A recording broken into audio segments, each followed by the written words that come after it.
جب بھی اللہ کی زمین پہ کسی انسان نے تکبر کیا، ظلم کیا، تو اللہ نے اسے نشان عبرت بنا دیا۔ تو ویسے ہی حضرت موسیٰ علیہ السلام کے زمانے میں جو مصر کا بادشاہ بنا، جس کا نام ولید بن مصعب بن ریام تھا، جس کو پوری دنیا فرعون کے نام سے یاد کرتی تھی، وہ انسانوں پر ظلم کرتا تھا اور جو لوگ غریب تھے ان کا حق کھاتا تھا اور انہیں سخت مزدوریوں اور کم اجرت دیتا تھا، اور جو انسان اس کا غلام نہیں بنتا تھا اس کو قتل کر دیتا تھا۔ تبھی اللہ تعالیٰ نے اپنے نبی حضرت موسیٰ علیہ السلام کو حکم دیا، اے موسیٰ، فرعون تک میرا پیغام پہنچاؤ کہ وہ انسانوں پہ ظلم نہ کرے، ورنہ اللہ کا عذاب ان کو لے ڈوبے گا۔ جب اللہ کے نبی حضرت موسیٰ علیہ السلام نے اللہ کا پیغام فرعون کو دیا تو وہ مذاق اڑانے لگا اور کہنے لگا، یہاں کا خدا میں ہوں اور میں کسی کا حکم نہیں مانتا۔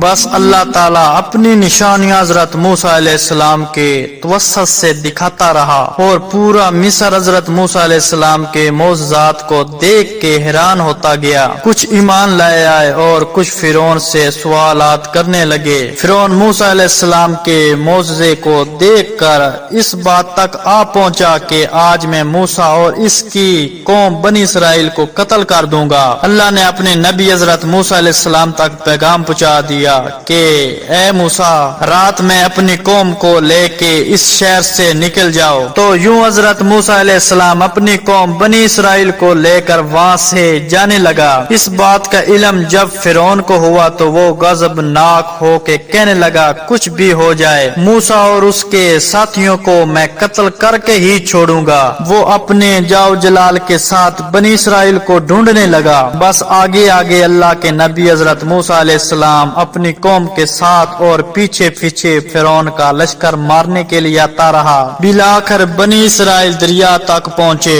اور فرعون کا لشکر پیچھا کرتے کرتے ان کو دیکھنے لگا۔ جب بنی اسرائیل نے فرعون کے لشکر کو دیکھا تو حضرت موسیٰ علیہ السلام سے کہنے لگے، اے موسیٰ، تو نے ہمیں کہاں پھنسا دیا؟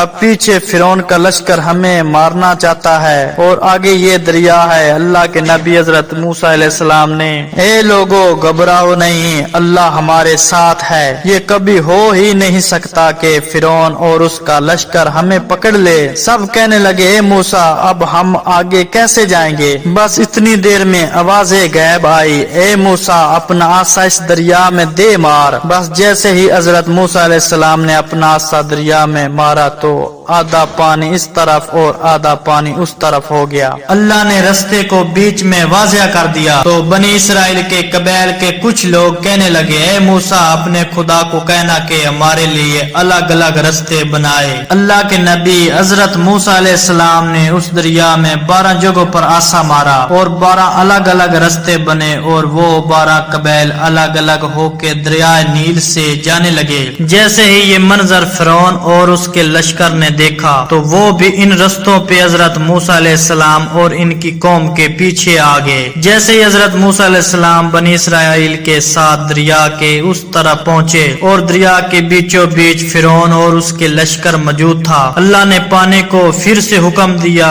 اب ویسے ہو جا جیسے پہلے تھا۔ تو بس وہ پانی پھر سے مل گیا اور فرعون اور اس کا لشکر ڈوب کے مر گیا۔ یہ پورا منظر حضرت موسیٰ علیہ السلام اور ان کی قوم دیکھ رہی تھی اور اتنی دیر میں فرعون چیخ کے کہنے لگا، میں بھی موسیٰ اور ہارون کے اللہ کو تسلیم کرتا ہوں، میں بھی ایمان لاتا ہوں، موسیٰ کا اللہ بڑی قدرت والا ہے۔ اتنی دیر میں آواز غیب آتی ہے کہ ہے فرعون، اب ایمان لاتا ہے جب تو دوزخ کی دہلیز پر پہنچا ہے۔ اے فرعون، ہم تیرے تکبر اور تیری لاش کو آنے والے لوگوں کے لیے نشان عبرت بنائیں گے تاکہ ہر انسان یہ جان لے کہ زمین پہ انسان کو تکبر راس نہیں آتا۔ آج بھی اللہ تعالیٰ نے فرعون کی لاش کو نشان عبرت بنا کے رکھا ہے۔ بے شک جس انسان نے تکبر کیا، انسانوں پہ ظلم کیا، وہ اللہ کی رحمت سے دور ہو کر دوزخ تک پہنچ جاتا ہے۔